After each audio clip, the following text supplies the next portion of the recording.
Hi കൂട്ടുകാരെ, ഇന്നൊരു ഗോതമ്പ് ദോശയാണ് ഉണ്ടാക്കുന്നത്. അപ്പോൾ അത് എങ്ങനെയാണ് ഉണ്ടാക്കുന്നതെന്ന് കാണാം. അതിനായി മിക്സി ജാറിൽ ഒരു 2 കയ്യിൽ ഗോതമ്പ് പൊടി ഇട്ട് കൊടുത്തിട്ടുണ്ട്. ഇതിലേക്ക് ആവശ്യമായ ഉപ്പ് ചേർത്ത് കൊടുക്കാം. ഉപ്പ് ചേർത്ത ശേഷം നന്നായിട്ടൊന്ന് ഇതുപോലെ ഒന്ന് ഇളക്കി കൂട്ടുക.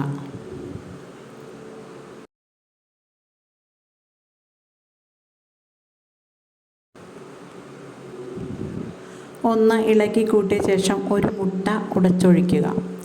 അതും ജസ്റ്റ് ഒന്ന് ഇളക്കി കൊടുക്കുക.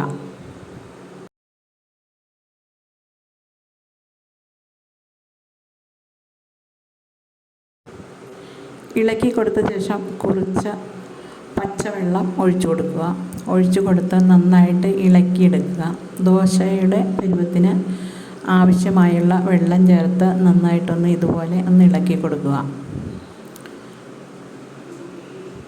ദോശയുടെ പാകം അറിയാലോ, അതിലും ഒരു അല്പം കൂടി വെള്ളം കൂട്ടി കൊടുക്കുക.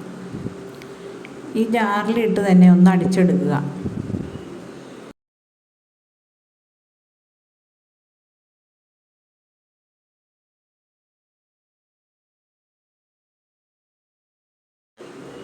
ഈ മാവ് മിക്സി ജാറിലിട്ട് തന്നെ ഒന്ന് അടിച്ചെടുത്ത് കൊടുത്തിട്ടുണ്ട്.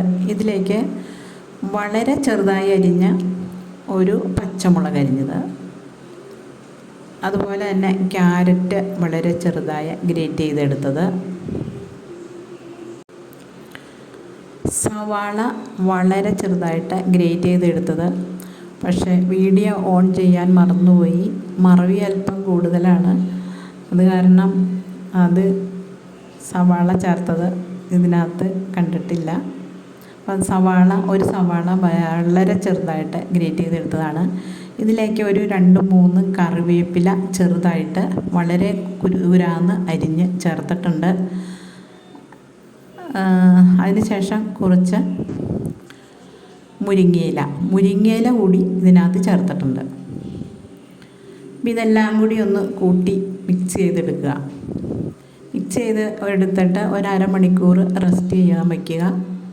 അതിന് ശേഷം നമുക്കത് ചുട്ടെടുക്കാം. ഒരു അടിപൊളി 100% ഹെൽത്തിയായ ഒരു ദോശയാണ്. ഞങ്ങളുടെ വൈകുന്നേരത്തെ ഭക്ഷണമാണിത്.